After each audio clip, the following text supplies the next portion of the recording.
as I expected, we're gonna have people that aren't able to come one night and they'll pop back in and pop back out. There'll be some people that just sort of pitter away. That's okay, that's okay. It always happens, all right? So, if you have somebody that you see and they say, catch me up, by all means, show them what you learned. You know, do one extra lesson. Don't try and give them like 3 or 4 lessons at one time. If they're that far behind, they probably need to talk to me. Or to somebody who's more proficient in Hebrew, because I don't want to have pressure on you to try to remember everything I say in 3 or 4 weeks all at one time. But feel free to try to catch them up as much as you feel comfortable doing. So, I am the kind of a teacher that some people absolutely hate because I involve people in the lesson. But I have found that I fall asleep and I'm bored to death if I'm just sitting and listening to somebody else talk the whole time, okay? So instead, I get you to get up and do a little something, or share a little something, or read something out loud like you did in your little groups last time, and we'll do that again. Just because I think the more actually invested you are in the learning, the more fun it is, and the more fun it is, the easier it is to learn. My personal philosophy. If you don't agree with me, just say, I'm not doing it. I'll probably leave you alone. Hey, problem. All right, so up here on the board is a little bitty review that has some problems. So I'll start with picking Elaine. Come on up here and pick out one of these problems and see if you can tell us what is the fix to that problem. And maybe you can tell us something about that letter. Well, shin needs a dot. Oh, very good. Which one is shin, Elaine? Okay, so give it a dot. Where are you going to put the dot? You're going to put it there. Why there? No idea. Very good. Okay. So the point of the making reviewing, don't go away yet, is that this dot is here for now. Later, we're going to see that dot move, and it's going to change something about the shin. But for now, just realize that I tell you that because you're grown-ups. Children, I would never bother to tell them that. I just say, no, this is how it goes. Okay? No. No. So, the name of this letter is what? Shin. Can you write its name up there for us? And what do we know about our Hebrew lesson about how we pronounce letters in Hebrew? Do you remember that trick? No, it's going to be the shin. Yes. The first sound in the written name of the letter is the sound that the letter makes. Thank you, Linda. So the sound that this letter makes is correct. This is not shin. We don't say the word shin, just like we don't say W otter for having a drink in a cup when we're thirsty. We don't say W otter. But I have a glass of W otter? That would sound ridiculous, right? It would sound just as ridiculous to someone who speaks Hebrew to say shin and then say the rest of the word. So we're just going to make the sound SH for this letter. I don't have your name, but you can come up next. Oh, they were here. Oh, sure. That's the best excuse in the book. How about you? Yeah, you. I forget. I know your name starts with a K. Kendrea, because it's not Lloyd. It's my father-in-law's name. See? You win the prize, because I can remember your name. So, Kendrea, come show us something about one of our letters here as a review from last week. Do you need books? Yeah. Rick, they need books. Which one are you gonna show us something on? Good.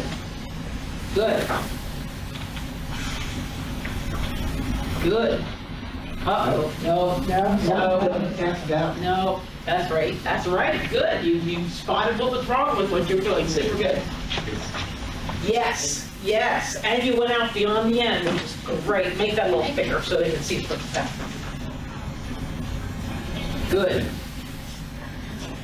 What's the clue for remembering this letter? I think of the little guy in Haiti. Yeah, or I always call it the belly button.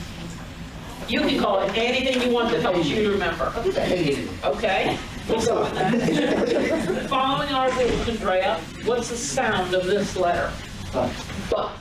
Right, right. So this letter's name is bait. Thanks. But it's sounded bump. Okay? All right, so we have shin, bait, and we have rocket.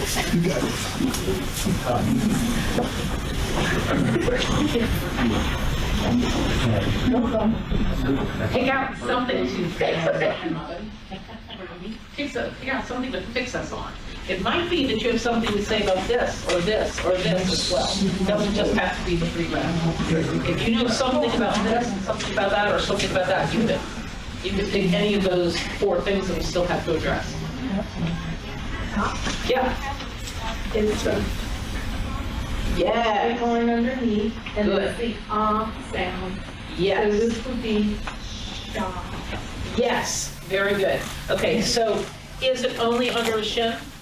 No. So it's a vowel sound, and it can be, and it looks like this. It's a flat line. Yeah. Okay? Its name is Patak. You'll see it's spelled a lot of different ways, but Patak is how I spelled it because that's how I heard it.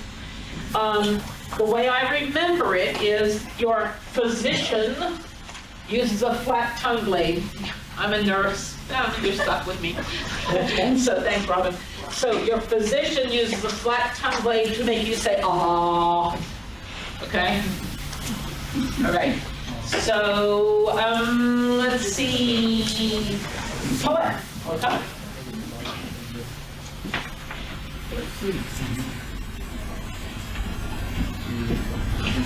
You can use any color marker. Get one of the three that are left. That's a something box. Good, good. Write that in there. Like something? Yeah, sure. Write something about it. I don't even know that. What do you mean by a something box? Since we have some people that weren't here last week.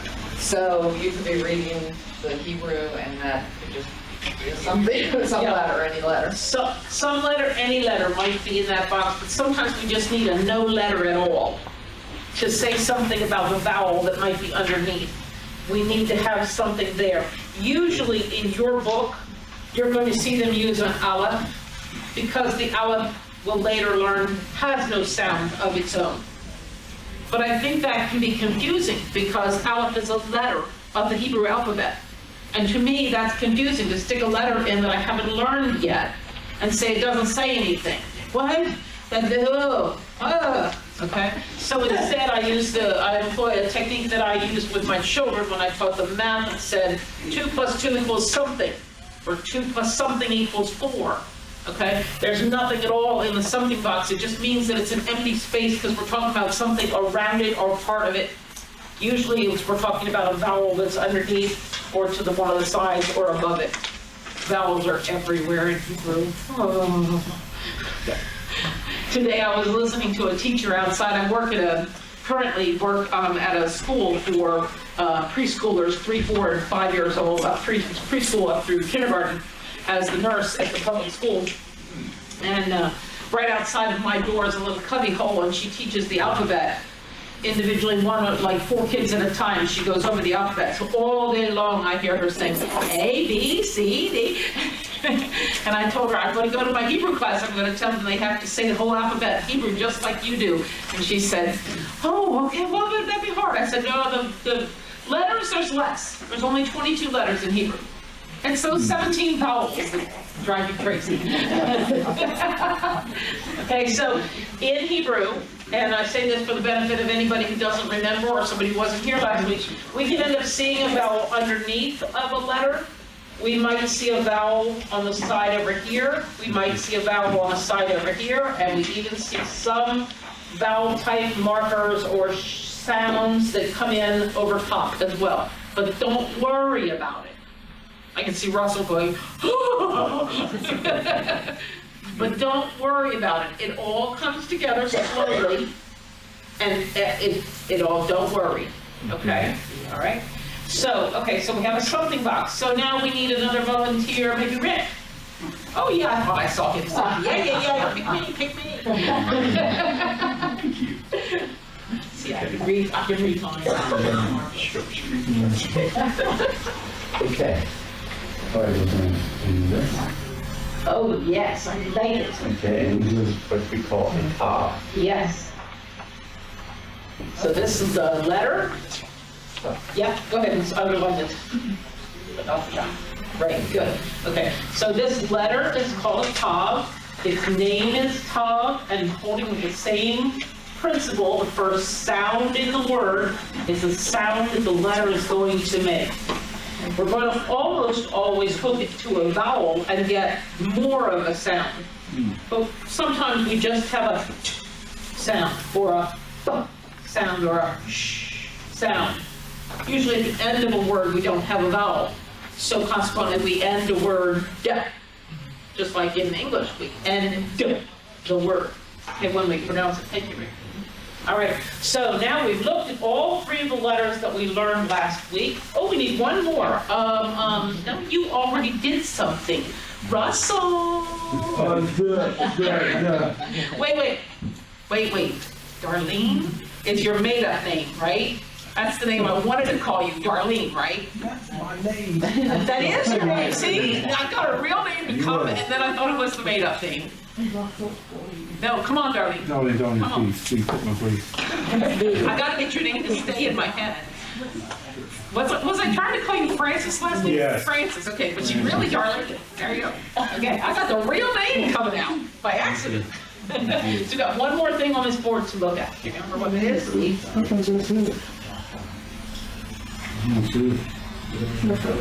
talked about this vowel, the cock. We don't have anything down here. What's that? Oh, okay. You remember one that looked a little tiny bit like a T, but isn't a T at all? A vowel? It looks like this.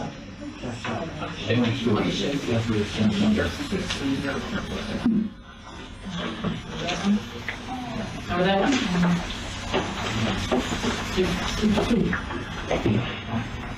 You know how to say this? Kamats. Kamats is the name of a vowel. The reason I worry about telling you the names of vowels is because when we're trying to spell something, we need to know the name of what we're going to put underneath there, instead of going, put one of them little thingy-dingies there. A thingy-dingy. What's a thingy-dingy? Okay, so draw us a kamats. Like something thick. Yeah, make it thick. Next week we'll have a thicker marker. We tried to buy one today, but we couldn't. Yeah, good. Yeah, good. Now, we don't want to make this real long. We just want to have it be there, because we don't want to make the mistake of calling this a T. It's not a T. It's a kamats. Okay? So it does look a little bit like a T, particularly in your book. It looks more like a T than this one. But the proper way to make it is just put a little doodad hanging down off the bottom. It probably got the name on it. Okay. But a kamats is a sound. And what sound does it make?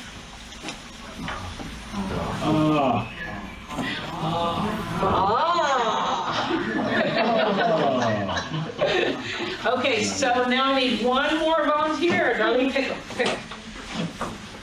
Pick him. Do it, Darlene.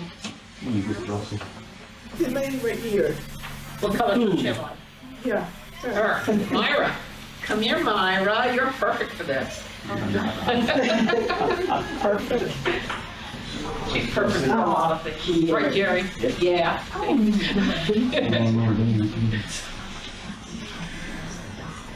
Take one of these letters, I don't care which one you pick, and pick a vowel and put them together and give us a sound.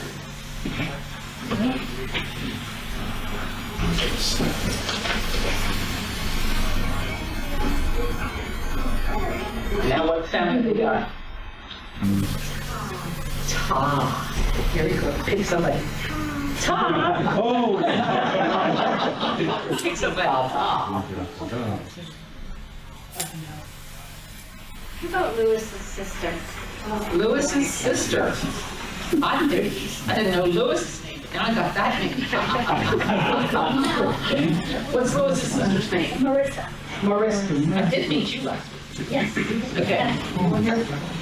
Now, Do another one. Pick a letter. I don't care if you pick Tav again, if you put a different vowel underneath of it. What's the sound? Okay, and what is the name of this vowel? Tell Brown, everybody, what's the name of this one? Tav. A Tav, yeah. So now if we put a Tav and a Tav together, what do we get? Tav. Not Tav like A, like like a ah. We don't want a ta. We want an okay? Good. So it doesn't matter in this case which vowel we have underneath, we still have the same sound. Ta. Okay? That's going to change when our vowels change. In this particular case, at this particular time, I've only taught you 2 vowels, and they both say ah. Yay! Okay? All right, thanks, Marissa. All right, Marissa, pick somebody. Oh, they're all crossing their fingers, hoping you'll pick them. Like, what did you do, like contact? Oh, they're not wanting to do eye contact. Well, then pick them anyway. Oh, Jill.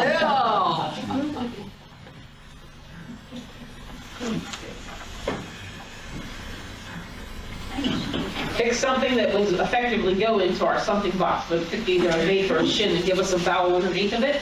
Tell us what it says. Okay, wait a minute, pick something that could go into this box. Well, Okay, forget what. Okay. Just pick one of these 2 letters and give us a vowel underneath of it. Tell us the name of the vowel and tell us what it says. Talk, Mm-hmm. Ba. Perfect. Perfect. Pick somebody else. Tell them to hurry up. How about you, Frank? Here comes Frank. Thank you. You're I don't know. I'll talk to you Ray when you get up there. Jill, I don't know. Frank may not have been feeling it completely. Pick us another letter. Give us a different vowel. Tell us the name of the vowel and what it says. Now, these vowels have different meanings. No. They just have different sounds. Okay. That's Hamas, Yep. that's Shah. That's Shaw. Right. Thank you very much. Frank. Pick something else. Yep. Pick somebody else. Pick somebody really happy to get there. Happy to get. Oh, Elaine already went, but oh, Angie looks excited now. Come on, Angie.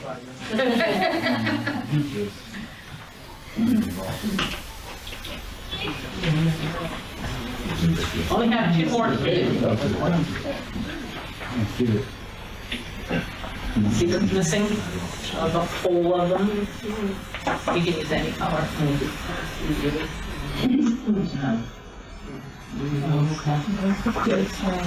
What is that?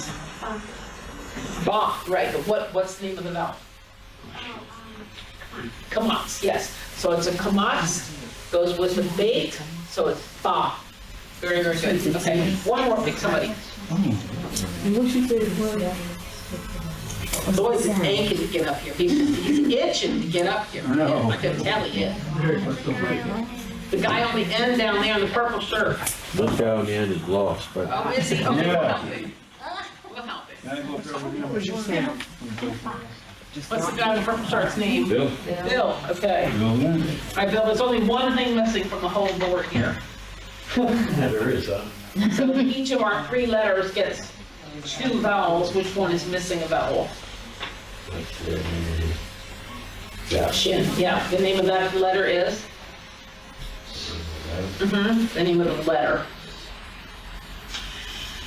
It's written here. So Shin.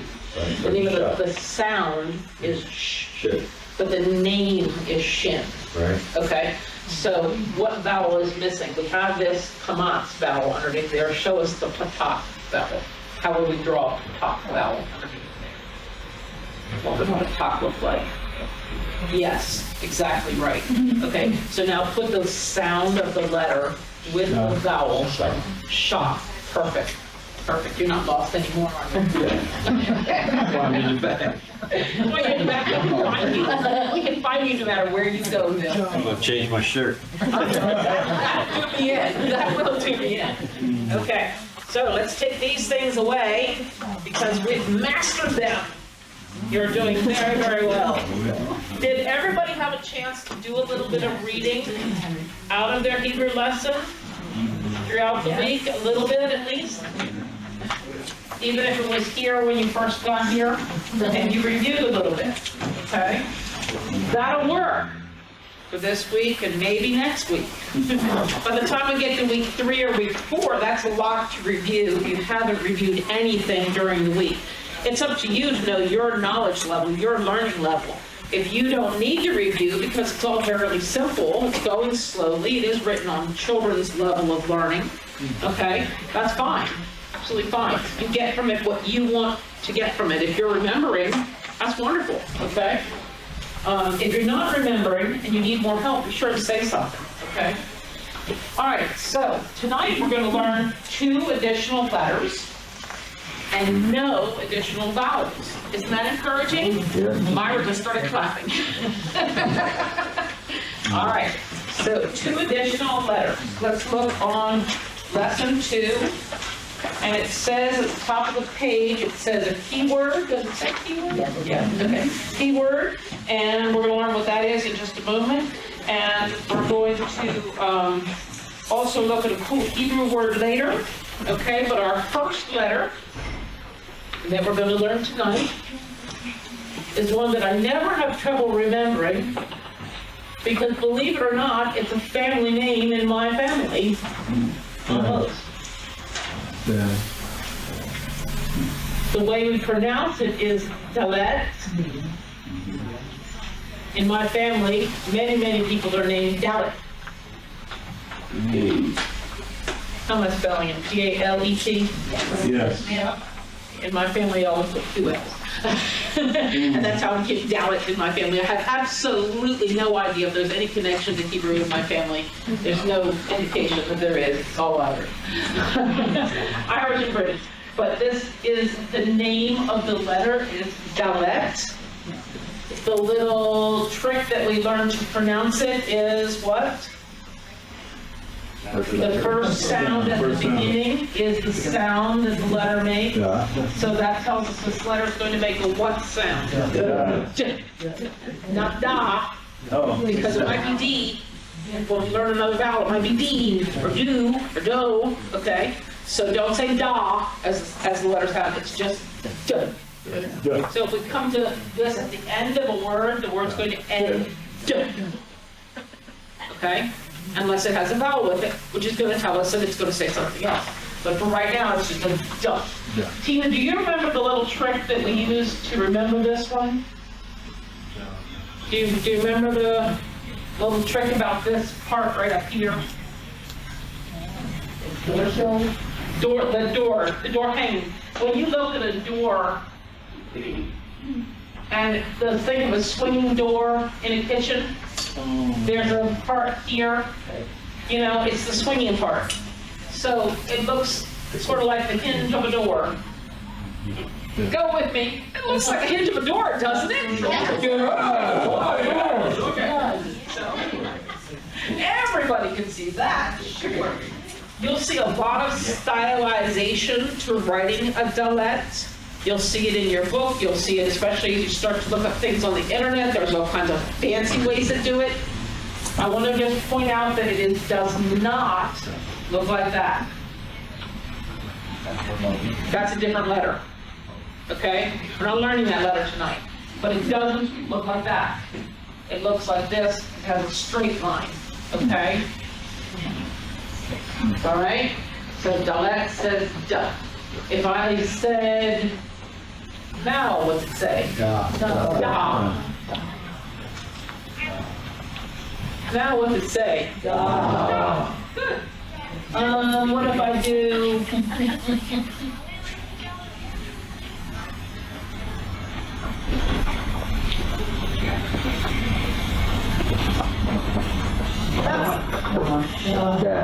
Sean, you're reading Hebrew, people.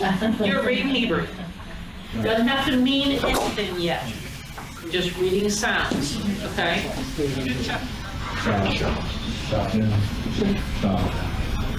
going to do a lot more of that in a few minutes, all right? Second letter we're going to learn tonight is one of my favorites. Lots of talk as to why it's shaped the way it is. You'll see a lot of stylization in how that's written also. Its name.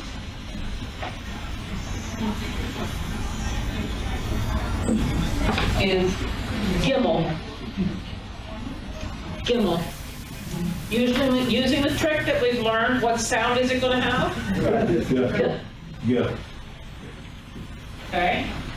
So if we give it one of our vowel sounds, which one do you want to give it? Pick one. Give it a what? Give it a come on.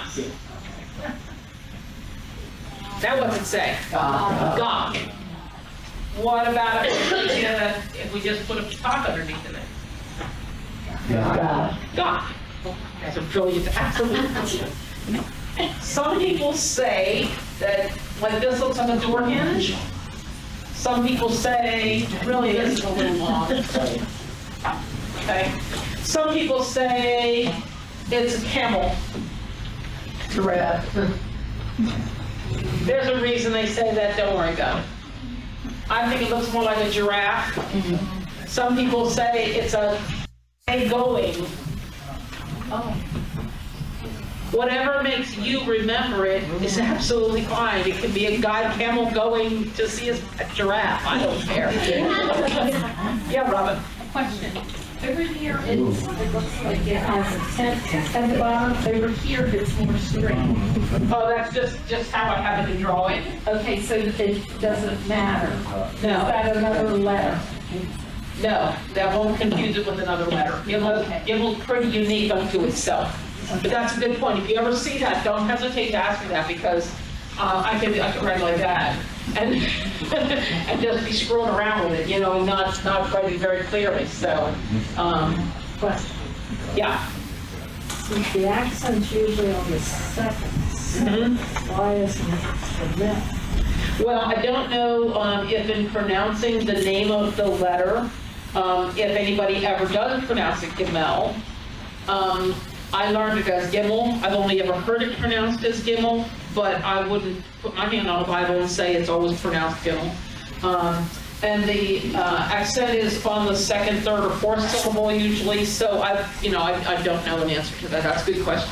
Jerry, have you ever heard anything about that? Have you ever heard it pronounced any other way? No, I haven't. Okay. You'll also see it. You'll also see it drawn much shorter as far as this great big long line there, okay? But almost always you can spot that long line pretty easily, no matter how, with the rest of it, and know that it's a Gimel, okay? Until they start writing in cursive, and then we're all lost. Okay, we're not doing cursive. Not right now. Okay, so we have 2 new letters. Okay, so I need somebody who has not come up yet. Who has not come up yet? Russell, Yeah, what you need? come on up here. When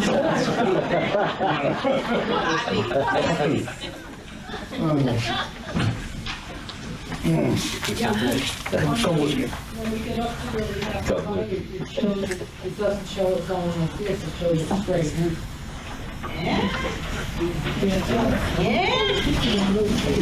So that's another way to write it too.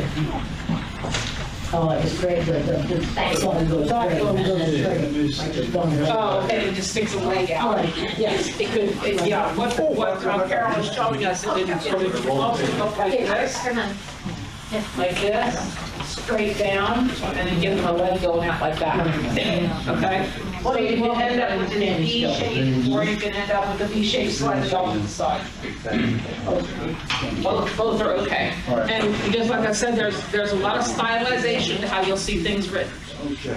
Okay, write me a letter from last week. Oh, she got you. She got you. Oh, sure. Any color you want. We got these 2 from this week. We got Galet and Gimel. Write me a letter right there from last week. Just a letter? Just any letter. If you write an F, I'm going to have to go whack, whack on you. Just a letter? Yeah. We learned 3 letters last week. Yeah. Yeah, what's one of them? Like this. Yes. Remember its name? That doesn't sound. No. And, Shin, perfect. yeah. Perfect. Yeah. It's missing something. You see what it's missing? Oh, God. Yep. Perfect. All right. Who else hasn't been up yet? Russell. Russell's Oh, already, yeah, yeah. Russell. Whoop, All right, thank you. I can get your name. Thank you, Brother Lynch, for praying for me. Charlie next to Darlene. All right, now you two sit next to one another every single week. Like, remember Russell, Darlene goes with Russell, and Charlene and Darlene go, got it. Pick the letter. Learn to read, that's one of them. Oh. Yeah. Here, guard purple, too.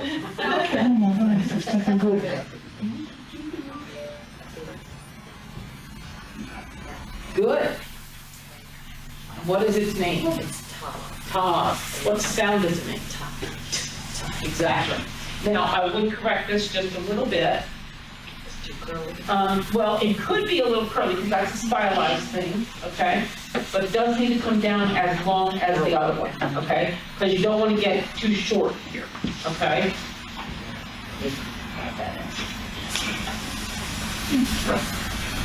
Lovely, lovely. Okay.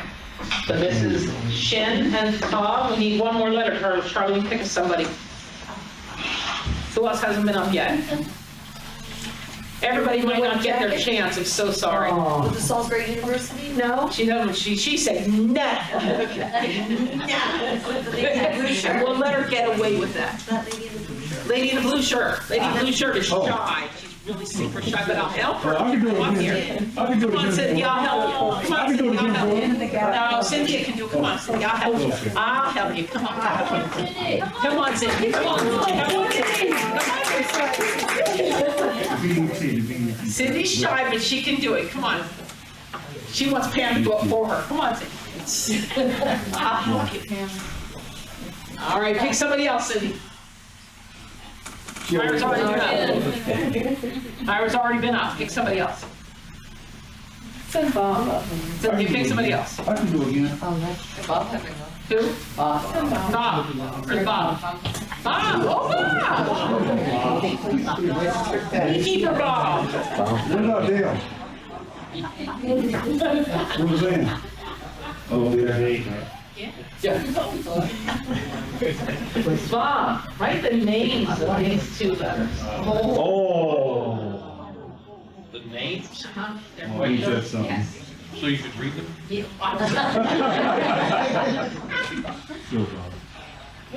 That's neat. Good. Shin and. Good. And now we're in the third letter that we learned last. Ooh.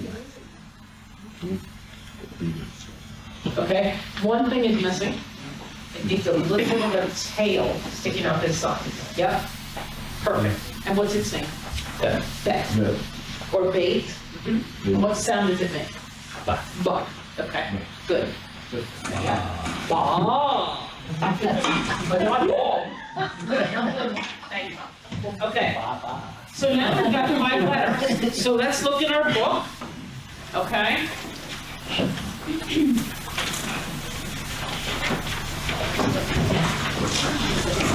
And again, there's something in a colored box there. That's just sort of a little way to trick your eye to go back and forth between English and some Hebrew letters, okay? Does anyone already remember, or can you sound out that word that we learned last week that was the key word for last week? If you look back on lesson 1, what the key word was? Shabbat. Shabbat. And notice where those vowels are in there, because that's what makes it Shabbat and not something else, just like cut or cat, right? The vowel tells you that it's that word, okay? All right, so in this little story, they're going to use the word Shabbat, but they're also going to use a new keyword for this week. And the keyword for this week is the funnest lesson ever. Funnest, okay? So what letter have we got here? Dalet, okay? And Yeah. Gimel. So what have we got there? What? Dog. Dog. But in the Hebrew, the dog is not a dog. It's a dog. A dog is a fish. A dog is not a dog is fish. Okay? In Hebrew, dog is not a dog is a fish. I think it's funny. So this is a fish. So in the story that's in the colored box, it's going to go back and forth. And if you lived in Hebrew culture that was strictly Hebrew culture, you would probably almost always have fish to eat on Shabbat. So they will ask third grade children, what do you eat on Shabbat? And we say, oh, I had a hamburger this week. But Hebrew children raised in Hebrew culture, particularly Orthodox children, might have gefilte fish soup or gefilte fish and what's there's a soup. Matzo ball soup, but there's a fish soup too. But fish is frequently a food that's served on Shabbat. Why? It probably has cultural reasons and not any scriptural reason. But there's probably cultural reasons that I don't know. Okay, so turning over to page 8. We do have one other cool word. Look down at the bottom of page 8 and let's see if you can sound out that cool word in Hebrew. Good, dot. So we have a dalet with a what underneath? A kamat underneath? Yeah. And then a what? Dot. Good. All right. So here's another Hebrew word. A lot of the letters that we read are not words, but these few are. Okay. So this one says dot. And what does dot mean according to the cool Hebrew word box? Religion. So what is your religion? What is your dot? Not what's your dad, or what's that little thing at the end of a sentence, but dot is a word in Hebrew that means the concept of religion. Okay? All right, so let's do paleo next while you take a little breather. And then we'll break into our groups and do a little bit of reading together, okay? Paleo Pam. Paleo Pam, please remember we have at least 2 people that were not here last week and 4. Okay. We'll talk about it all. These are the handouts that I said I would bring this week. It gives the transitioning of the alphabet from the pictographs all the way to the modern.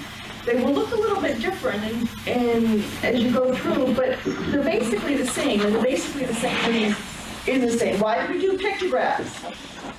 The purpose of doing pictographs for me is to find the original meaning of how the Bible was written. It's so important to find that meaning and that original idea of what the author was trying to convey. And pictographs help you do that. And it's a great study tool. If I said to you, keyboard, what would you tell me a keyboard is? Uh-huh. What if I said to you, keyboard today, like today? Computer. Computer. What if I said to you, keyboard 1,000 years ago? Russell pegged. Oh my dear. A board on the wall that you would hang your keys on. Okay, so meaning becomes drastically different as time goes, as we go through time. So finding the original meaning and what that author meant is really important. So the letters that we learned last week, shin, was to bite into something, or to press into something, or destroy something. Bait is what? House. And the Tav is what? Covenant of promise. Now, I'm going to tell you a little bit about the letter Tav. This letter becomes extremely important in Scripture because it's mentioned and it's pulled out in Scripture unlike any of the other letters. So, and you'll find it in Ezekiel. Okay, and I'm going to go directly to Ezekiel 9. And in this passage of Scripture, the Tav is mentioned, and you miss it if you don't know the Hebrew. But if you know what the Tav is, and does anybody remember what the Tav is? What it looks like, the ancient Tav? And cross. It's like a cross. It's a cross of covenant. Like that. Okay? You'll miss it if you don't know this. All right? So, I'm going to read this, and I'll stop when I come to the letter Tav, because it's mentioned specifically here. And this is a prophecy for the future. It's prophetic scripture. And the Lord said unto him, go through the midst of the city, through the midst of Jerusalem, and set a mark. Tav. The Hebrew word there is Tav. Set a Tav upon the foreheads of the men that sigh and cry for all the abominations that be done in the midst thereof. This is prophetic. And to the others he said in mine hearing, go ye after him through the city and smite. Let not your eyes spare, neither have ye pity. Slay utterly old and young, both maids and little children and women, but come not near any man upon whom is the Tav.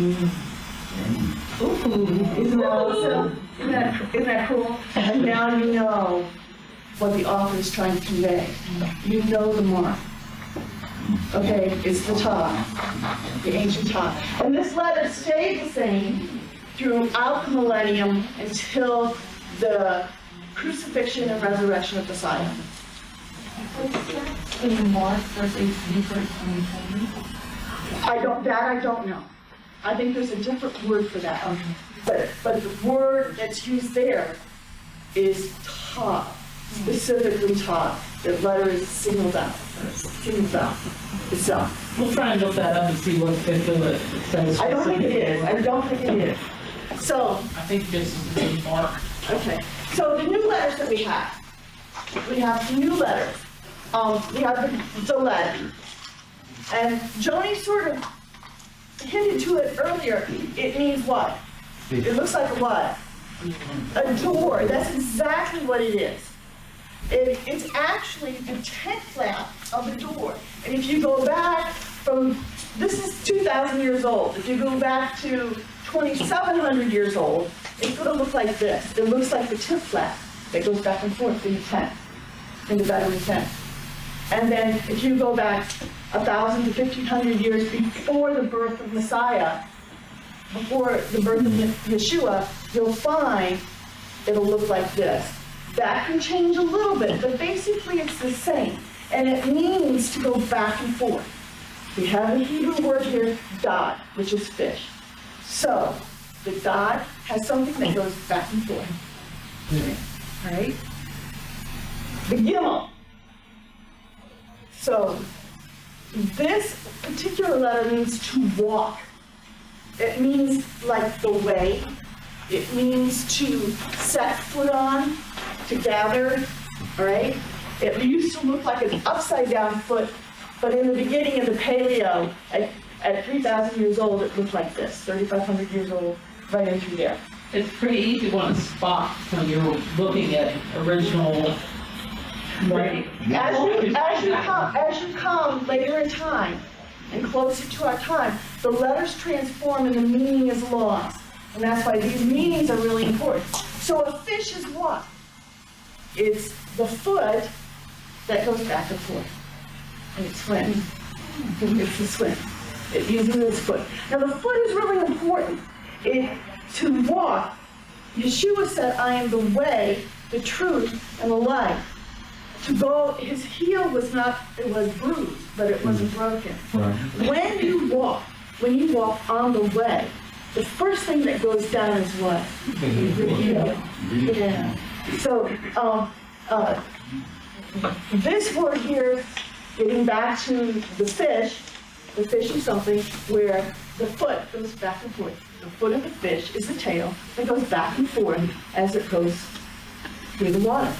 And that's Makes it go. it makes it go. So, the next word we have is dot. And I know, I'm just going to change the one letter.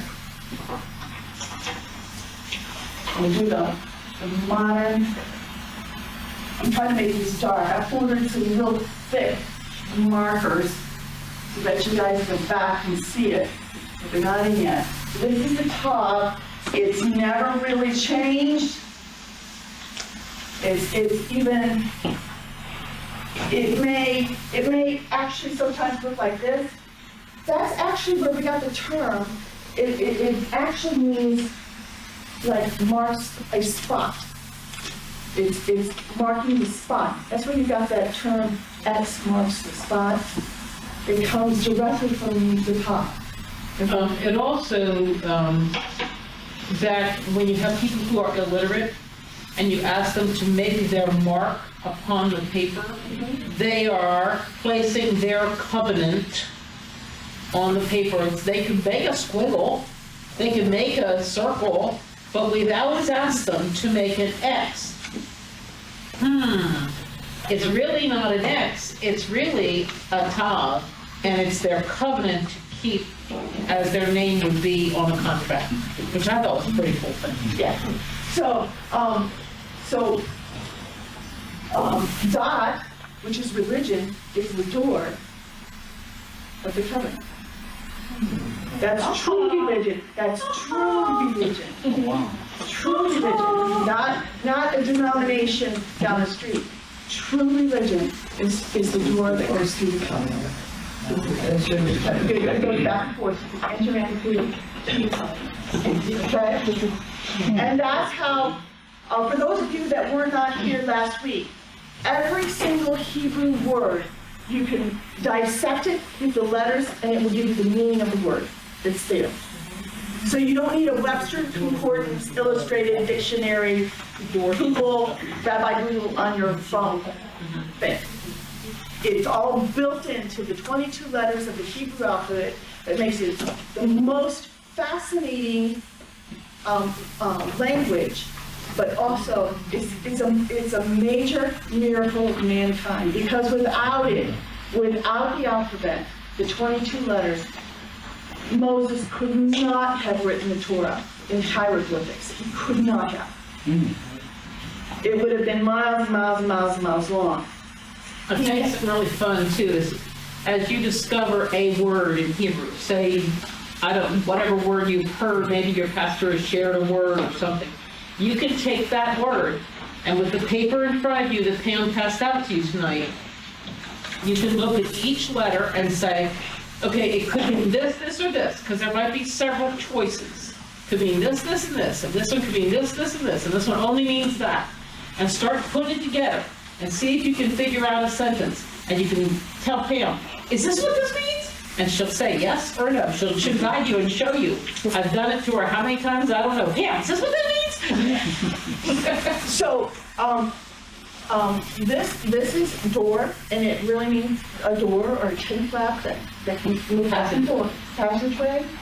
And the top is the covenant. The gimel is the foot, the way, the walking.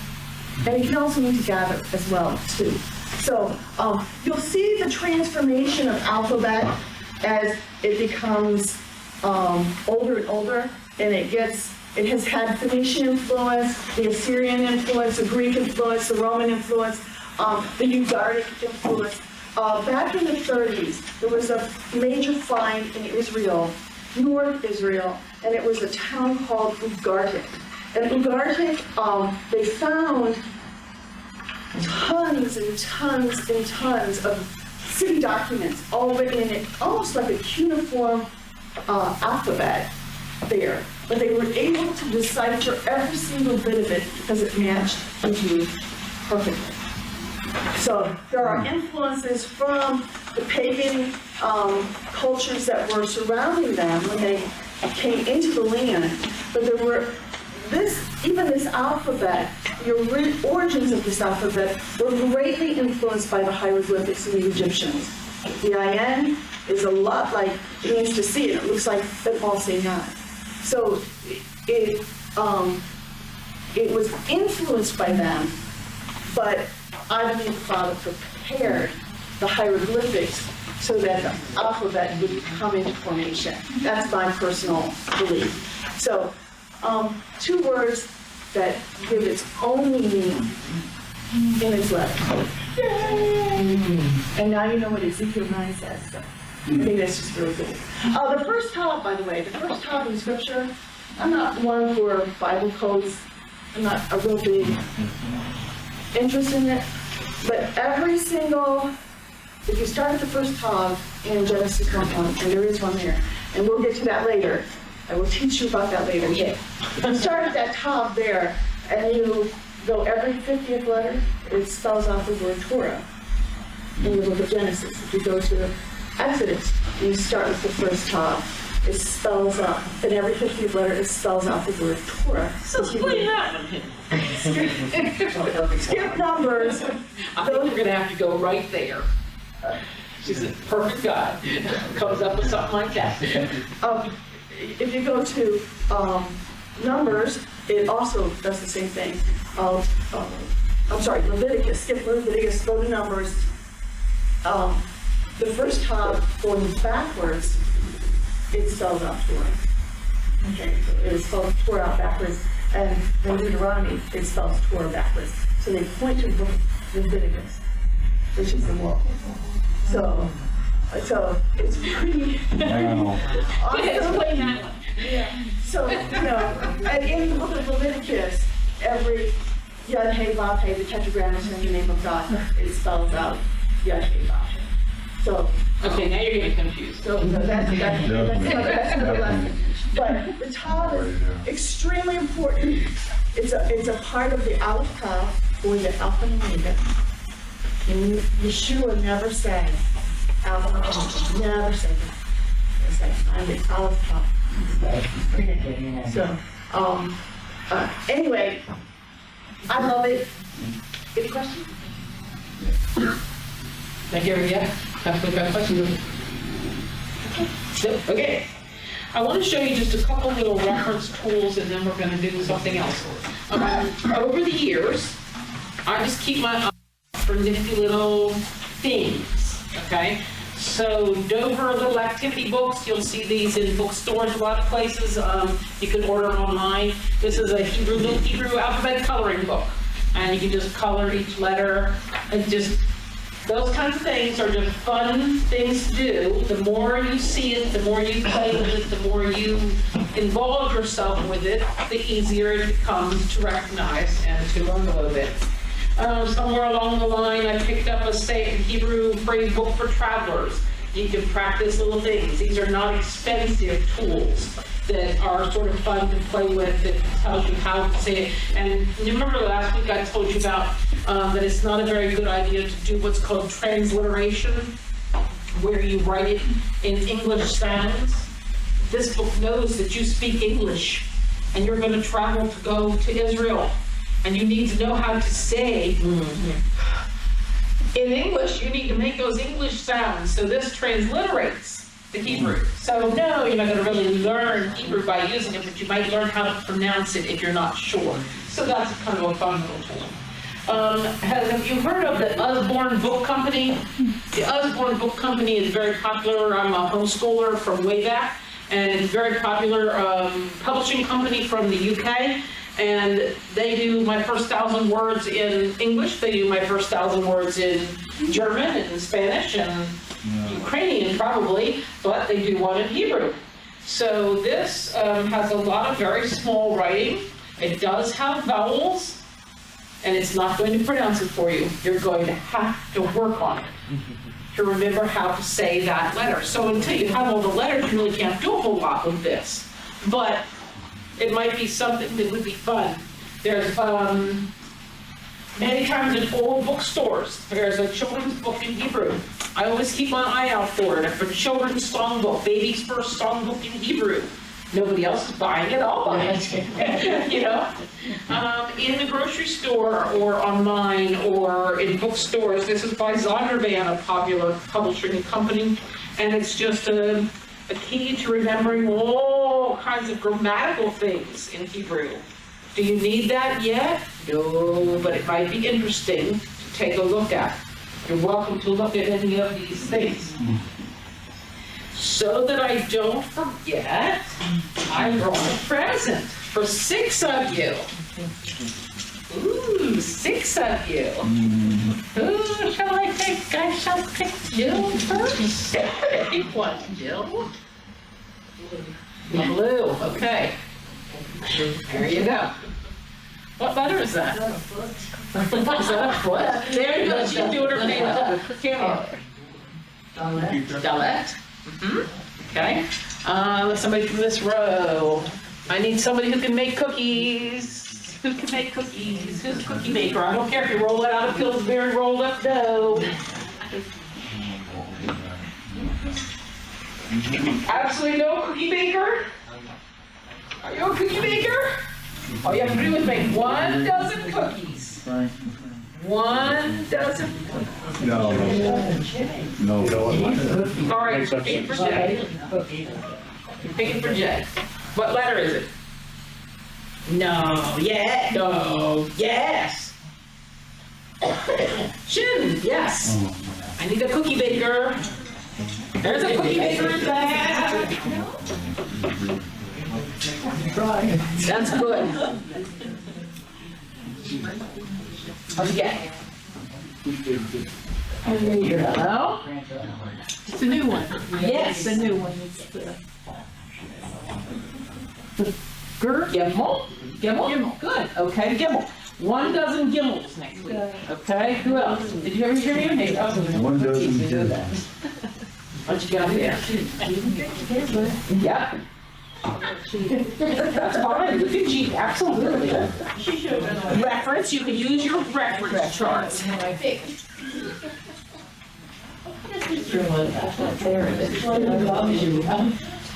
Huh? Yep. Yep. Because it's making it so that it'll be a hole in the middle. Yep. Huh. Okay. Mara, what'd you get? Dalet. Good. Oh, somebody else we told had Dalet up there. What do we have up there? No? What's that? This is We didn't do a race yet. That's not a race. How many have I given out? Have we given out 6? Have I got a race in there by accident? How many? Put your hand in the air if you have one. 1? Put your hand in the air if you have a cookie cutter. Do what? Put your hand in the air if you have a cookie cutter. You got one? Yeah. So there are 6. All right, so I'm going to switch out Jill's. You should have seen me this afternoon trying to spread out all the cookie cutters and read what letter they were. Oh, Pam's kitchen is a mess. Okay, what letter is that? Yep. Nope. Yeah. Oh, okay. Fate. Fate. Okay. We don't have the dots. Okay. The belly button doesn't show this way. Okay. All right. So what I want you to do is to make 1 dozen cookies in your letter. Before I forget, don't overlook writing these letters. There's a Yeah. place in your book where you write them. Because learning a foreign language is like learning music. Music goes from page to your eyes to your hands, right? When you're learning a foreign language, if you write it out, it's kind of like the same thing, because you're memorizing what these letters look like. The more you write them, the more you're going to remember them. So use your tablet as well as your book and do your practice writing, and you can start doing that right now for our new letters, okay? Actually do it. Keep writing, please.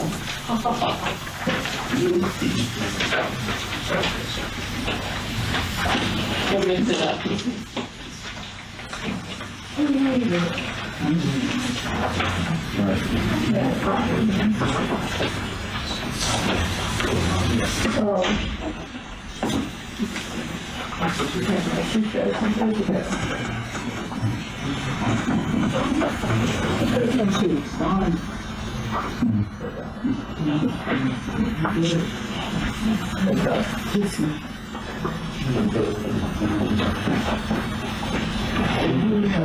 Remember when you're writing in your notebook, this trick of here's the line, Oh, yeah.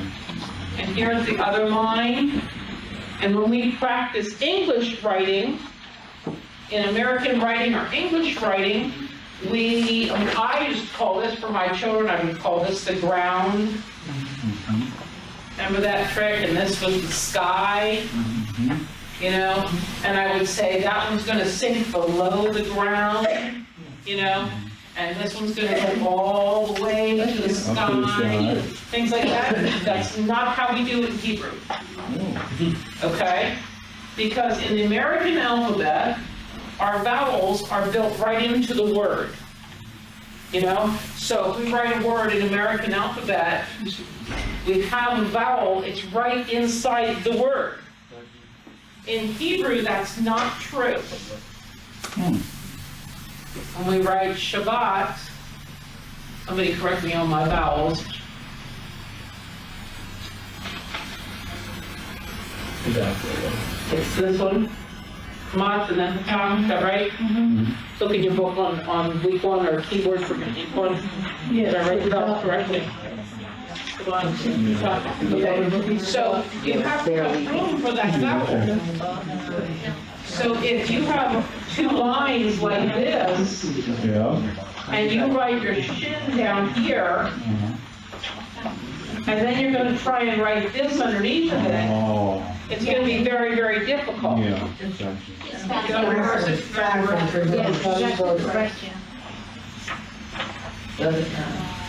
Well, it does matter in the spelling. And because I don't write the vowels, I get really confused, so I have to go back and look at it all the time, okay? So, if I'm going to write in Hebrew and be able to read my vowels, because I want to read my vowels, right? I need to hang my letter from the line, Oh, okay. okay? Gotcha. Is that going to be bad sometimes? Yeah, maybe, sometimes. But now I have room to write a vowel underneath, and it's quite easy to read that vowel. Now, what about this? That's going to get in the way of the letters up above, but that's less likely to get in the way than I am to lose that, Yeah. okay? So as we get more familiar with the shin, we're going to be looking for that dot, trying to figure out whether it's a shin or whether it's the other one, okay? Which I haven't taught you yet, so don't worry. I haven't taught you the other one it could be. Why does the top, why was that first and it's not second? I don't know. It has to do with the spelling. But in Israel, native Hebrew speakers and writers don't write those vowels at all. They can tell by the lineup of the letters what it probably is. And I was thrilled, and listen, I am not fluent in Hebrew, okay? Let me make that abundantly clear. I am not. I'm just that far ahead of you guys, okay? I've only been playing with it for about 25 years. And I just haven't taken it seriously enough to really become fluent, okay? But on my trip to Israel, as much as I have played with it, I could read things. And there were no vowels anywhere. But I could say, well, if it had it would be, and that's a word, and that makes sense. It's on a stop sign. They probably mean stop. Brilliant, you know? But no vowels. No vowels anywhere, okay? Yeah. The dot that goes above the shad, does that go above the line, or do you? It does go above the line, because otherwise we would lose it, you know, inside the line, so I would put it above the line. And that dot usually is there. That dot is called a diacritical mark. It's not a vowel. It's what's called a diacritical mark. Don't worry about it. That's the shape of that letter. And for those who weren't here last week, just so you know, there is another place to put that dot. That diacritical dot can be in a different spot. And when it's in a different spot, it tells us something different about the letter. But I haven't taught that to you yet, because I don't want to confuse you. Yes? I don't understand what you're saying. In the book, it's not a, this is a tip, okay? In the book, they have you using the whole of the line, okay? Because they want you to get the balance of the letter. But that's why I like you to have your other notebook, so that you can practice without the dot lines from the publisher. Because the publisher's wanting to get you to have everything consistently sized, so that you get how to form it in that size. But in your own notebook, you can hang it from the line, and you can leave space underneath for your vowels, okay? Let's review one other really important thing before we break down into some reading groups and before I give you the tip of the week. I'm going to do that. What was number 3 practice reading? Yes.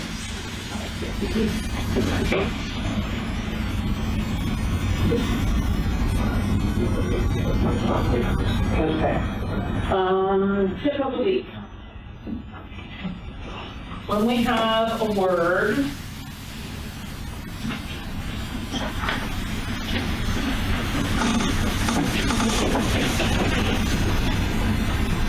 like that, and you told me it's this. No, you told me? Is that what you told me? I do it right there? Okay. All right. When we're going to read a word in Hebrew, well, let's talk about what we do when we read a word in English. When we read a word in English, we start over here and we read boom, boom, boom. Now, sometimes we do skip around a little bit. And we say boom, boom, aha! Makes it a long A. Yeah. And we just have learned to do that without thinking about it. Right. Our eye jumps ahead to see, is this going to be a short A or a long A? Right. And we don't draw all this funky little lines all over the page. But that's what our eye has to do.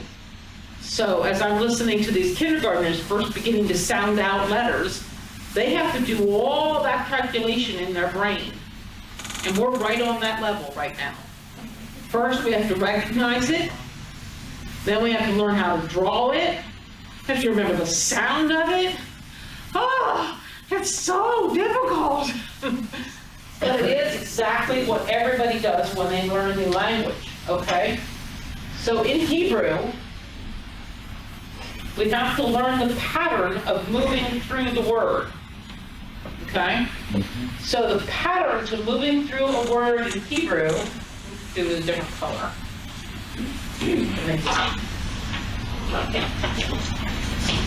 Is I'm going to start out here before the letter begins. And I haven't shown you any marks out there yet, but you need to be training yourself to look out here. Any clues out there for something I'm supposed to do with this? Nope, don't know what any clues are. Good, well, they're not out there, okay? And then move across the top. Aha, there's something. Need to pay attention to that. And move down through the letter. Aha. Something down underneath of that letter. Okay, and then back up through here. Anything in between that you need to pay attention to? No. Across the top, nothing up there this time. Down through the letter. Aha! Something I have to pay attention to. Back up between the letters. Doesn't take near as long once you're used to doing it. Across the top, nothing up there. Down through the letter. Nothing down there this time. Anything over here? Done. So up and down, starting from this side, Remember, we're reading Hebrew from this side. Okay? So starting out here, going up, going down, going in between each letter. Shabbat. And when you're trying to read, as you get to each part, you start saying that part. Just like when you're going to say, like it says, well, this was the very first letter, very first word that my child ever read.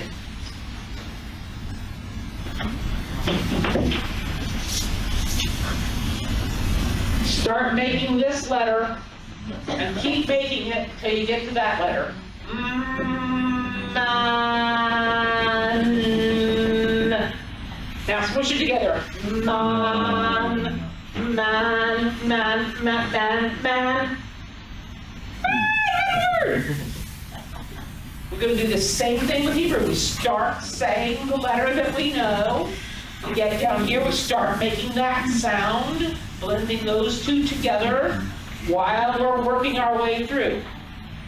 The tendency of almost all adult students is to say,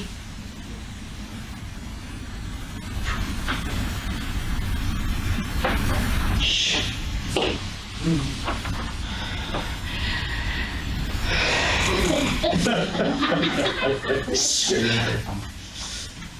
Yeah. And they're afraid to move through the word. Okay? So you're going to hear me say, move through the word. Move through the word. But what did I say? I don't know. Shabbat? That's right. That's right. So you mustn't be afraid to speak while you're doing it. Even if you're doing it at home in your easy chair. Speak it out loud. Listen to what you're saying. Go, oh, no, that's not right. That's not a dotty. Is it? Does anybody think that's a dotty? No, because you don't know what a dotty is yet, right? Okay, so you know it's not a dotty. Okay, so you do know what it is. It's a tav. Because you know its name, you know what sound it makes. True? True. So you can go back and start again, work your way through the letter. Okay? Up and down, up and down. Not this way, not that way, just up and down, up and down. Tip of the week. Okay? It'll be the tip of the week thing. Okay. Last thing I'm going to tell you before we break into our group is I really encourage you. Tina, did you bring your cards? Yeah. Come on up here, I'll show you.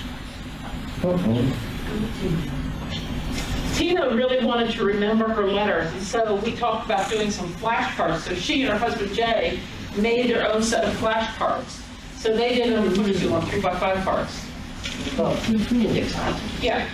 And so they just wrote the letter, and they wrote what it was on the back, so that whoever was helping could say yes or no.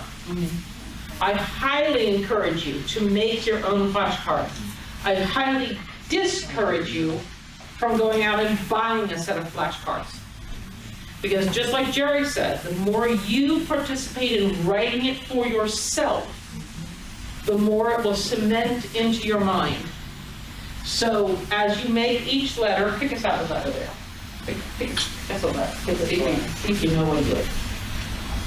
Oh, what's that? Hey, that, come on. No, pick the two letters together. So this is a stuffing box. That's a stuffing box with a harik underneath of it. You haven't learned harik yet, but that's right. She knows what a harik is. Okay, because she was in my Hebrew class last time, and I got her to come this time to help out. Okay, so she drew a something box with a vowel underneath of it called a harik, so that she could learn the name of the vowel and the sound of the vowel. So include your vowels in your flashcards. Make them as colorful as you want. Spend weeks making flashcards if you like. Okay? Make them with flowers. Make them with elephants. I don't care. Make them something that makes you laugh. All the better. Something that you enjoy doing. If you're real artsy and creative like my daughter, oh my goodness, you should have seen how well her flashcards could hurt me. But she enjoyed doing it, and she learned while she was making. Me, 22 letters, one, done. Because I'm not creative, I'm not artistic. But if you're artistic, by all means, do it any way that you want to. But if you make them, it's far better than if you go out and purchase them. Which is why I told Pam, you can't make these for everybody. But if you absolutely are frustrated to the max, your schedule is way too full, you absolutely cannot get them made, but you think you would benefit by them, say something to Pam, she's got this on her computer, she can print you out a set of them. It won't be a minute to do it, okay? And then it's printed instead of handwritten. Put it on your computer and print it out. I think it's easier if you put it on cardstock or like your index card or whatever. But that's just the personal preference. So if you can't do it and you really want them and you just have no time or no energy or no inclination to do it, we'll do one for you. I tell you, one of the things my son did when he was learning, I would go to the kitchen, I would open cabinets, and there would be sticky notes with words or letters. That's or great. in the bathroom, in the mirror, he would have letters or words in that house. So whatever you look. Absolutely. Take these 5 letters that we've learned and stick them in 4 places or 5 places for your sweetheart and say, see if you can find the Hebrew letters today, honey. And then they can hide it next time. So The one thing that I did put on these that you might want to consider is I put the ancient pictographs on there as well. So you can go through and put those on there. So for $15, right? So, and I put what it meant, you know, so that you can say, well, the Dillet is a door, and it moves the hang at the entrance, and it looks like this, it looks like a tent flap, it's got the, so you can, you know, so Joni's has got mistakes on it, she doesn't have it, corrects it, but they're, you know, there's all kinds of things you can do. So as I teach you some of the pictographics to help you decipher words, you'll start wanting a Strong's Exhaustive Concordance. If you don't have one, you'll want one, and you'll just look up that word in Hebrew, and you'll be able to pick it apart. Okay, so now we have 45 minutes, and we're going to practice some reading, okay? We're only going to make 3 groups tonight, because we have a few less people, and if that looks too difficult, that'll leave me time to move between the groups, because somebody said, nobody came to check hair fruit. So apparently I didn't make it around to her group last time. So I'm going to try and plug between the groups. And what we're going to do is we're going to break down, for those of you who weren't here. Are you the only 2 that weren't here? Yeah. You weren't here, okay. So we're just going to break down into groups and practice reading so somebody who has heard other people before can hear you pronouncing and give you some tips and help give you a chance to be listened to. Because that's critical, is to be listened to, okay? So let's start here and count off by 3s. 2.